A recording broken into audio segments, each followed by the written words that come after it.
السلام علیکم. کہانی کو آخر تک پورا سنیے گا اور اگر آپ چینل پر نئے ہیں تو سبسکرائب ضرور کیجیے گا. ہسٹن کی ان گلیوں میں گھومتے اسے 25 سال ہو گئے تھے. ان 25 سالوں میں وہ ایک بار بھی پاکستان نہیں گئی تھی، حتیٰ کہ اس کا بہت زیادہ دل چاہتا تھا کہ اپنی ماں کی قبر پر جائے. زندگی ایک بار تو ماں کی قبر پر کھڑا ہو کر دعا مانگ لے، مگر اگلے ہی لمحے جب پاکستان جانے کا سوچتی تو عوام کی بے حسی کا سوچ کر لرز جاتی تھی. آج بھی اسے ماں کی یاد آئی تو عصر کی نماز کے بعد مصلی پر بیٹھ کر ذکر کر رہی تھی اور ذہن میں ماضی میں الجھا ہوا تھا جہاں وہ اپنی ماں کو اپنے دکھ سنا رہی تھی.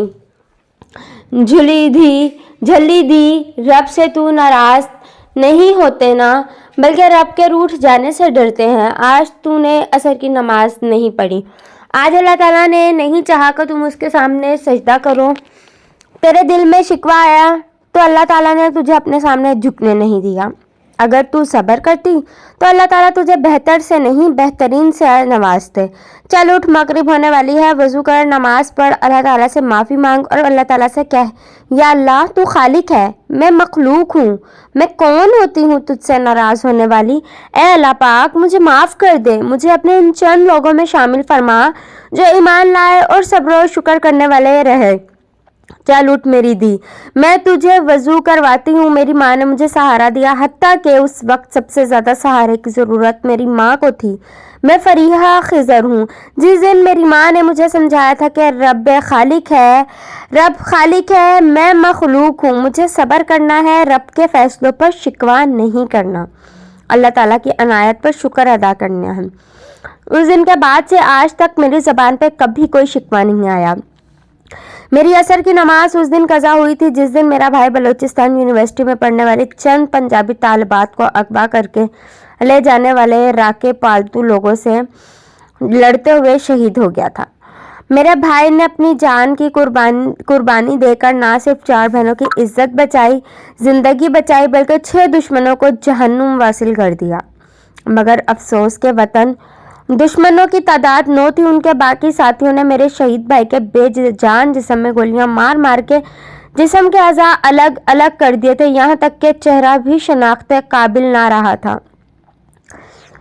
میرے بھائی کے ساتھ آپریشن میں حصہ لینے والے باقی 2 نوجوانوں نے بھی دلیری کا مظاہرہ کیا تھا اور بچ جانے والے وطن دشمنوں میں سے ایک کو زندہ گرفتار کر لیا اور 2 کو بھاگنے پر مجبور کر دیا تھا. یوں میری ان بہنوں کو ناموس اور جان تو بچ گئی، مگر میرا اکلوتا بھائی مجھ سے چھن گیا.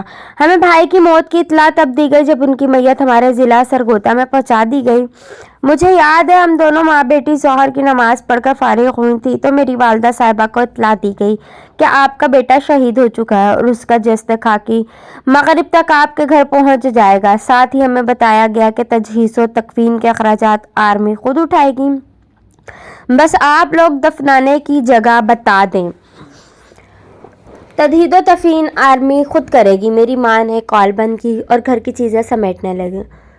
میں خود کو چہرہ شناس سمجھنے والی اپنی ماں کے چہرے پر لکھی اپنے جوان بھائی کی شہادت کی خبر نہ پڑھ سکی. میری ماں نے مجھے کہا کہ گھر بکھرا پڑا، تھوڑا اس کو سمیٹنے میں مدد کرو. میں نے لاپرواہی سے کہہ دیا، امی جان ابھی مجھے سونا ہے، شام کو سیکنڈ ٹائم کر دوں گی، آپ بھی آرام کریں. میں جا کر بستر پر دراز ہو گئی. میری والدہ صاحبہ نے سارا گھر سمیٹا اور پھر مجھے نیند سے اٹھا کر سینے سے لگا لیا، ساتھ ہی رونے لگی. میں نادان پھر بھی اپنی والدہ کی کیفیت نہ سمجھ سکے، یہاں تک کہ میری ماں نے روتے ہوئے میرے بھائی کا نام پکارا اور کہا وہ شہید ہو گیا ہے. ماں کے الفاظ میرے لیے پگھلا ہوا سیسا تھے. نہ جانے کی زندگی میں پہلی اور آخری بار مجھے ماں کے سینے سے لگے ہوئے بھی گھٹن محسوس ہونے لگی.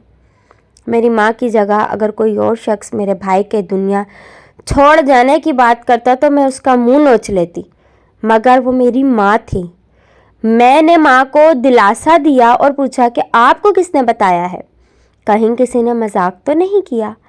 ایسے کیسے ہو سکتا ہے؟ میرے بھائی نے تو نیا قرآن پاک لے رکھا ہے جس کے سائے میں مجھے رخصت کرے گا، پھر وہ خود کیسے ہمیشہ کے لیے رخصت ہو سکتا ہے؟ میرا سوال سن کر میری ماں کی دھاڑ نکل گئی. آس پڑوس کی عورتیں بھی آ گئی. جب ان کو حالات کا پتہ چلا تو انہوں نے اپنے گھر کے مردوں کو بھی بلا لیا. کیونکہ ہمارے گھر میں آخری مرد میرا بھائی تھا جو شہید ہو چکا تھا۔ والد صاحب پہلے ہی ڈاکوؤں کے ہاتھوں قتل ہو چکے تھے۔ ان لوگوں نے آ کر میری والدہ صاحبہ سے حقیقت پوچھی، تب تک ملٹری کے کچھ لوگ ہمارے گھر پہنچ چکے تھے۔ انہوں نے قبر کی جگہ پوچھی تو انہیں میرے والد صاحب کے پہلو اس انداز سے دفنانے کا کہا گیا کہ ساتھ میری والدہ کی اور میری قبر کی گنجائش رہ سکے، کیونکہ یہ میرے بھائی کی وصیت تھی کہ اگر وہ شہید ہو جائے تو اس کے والدین اور بہن کو اس کے قریب دفن کیا جائے تاکہ وہ روز محشر اپنے والدین اور بہن کی بخشش کا وسیلہ بن سکے۔ قبر کی جگہ دکھانے کے بعد میں گمسم بیٹھی تھی۔ میری والدہ صاحبہ خواتین کو رونے سے منع کرتے ہوئے قرآن اور الگ الگ سپارے پکڑا رہی تھی کہ پڑھ کے میرے بھائی کی روح کو اصال ثواب کر دیا جائے۔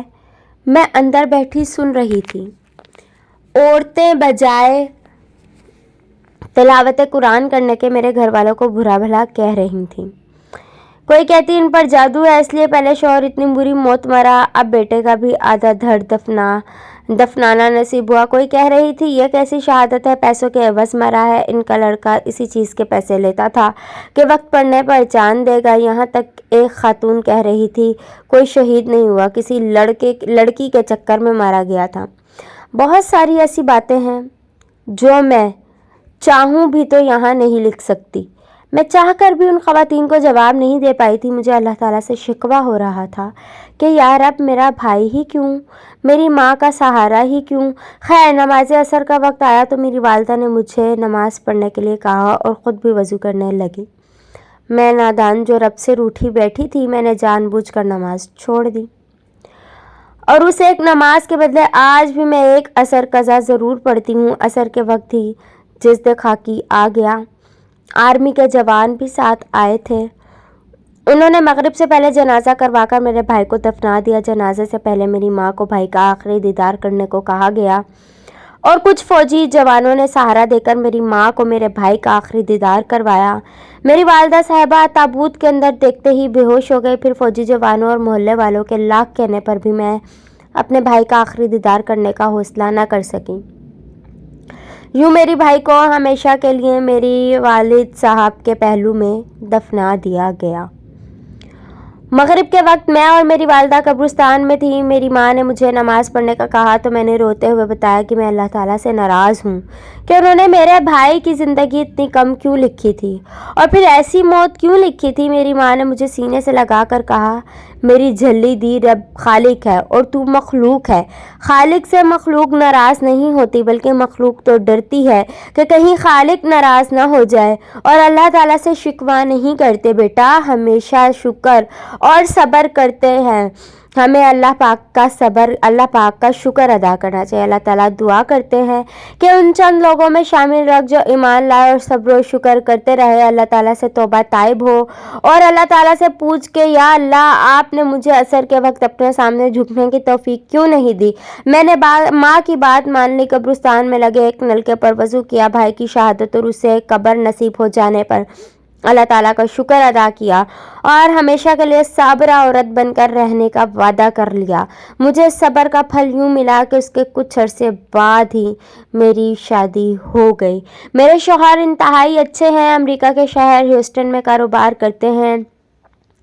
انہوں نے مجھے اور میری والدہ کو اپنے ساتھ عمرہ کروایا، پھر میری والدہ صاحبہ کو اپنے ساتھ امریکہ چلنے کا کہا، مگر والدہ کے انکار پر مجھے میری والدہ صاحبہ کے ساتھ چھوڑ گئے۔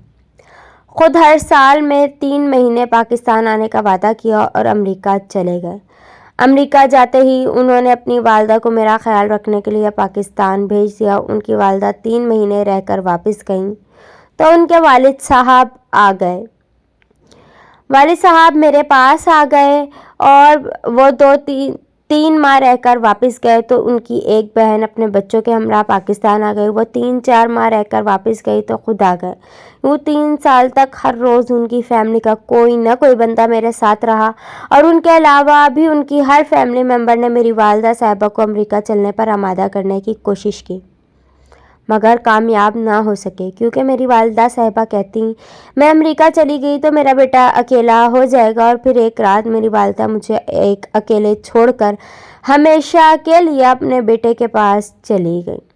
میری والدہ صاحبہ کی وفات پر میرے سسرال کی ساری فیملی بچے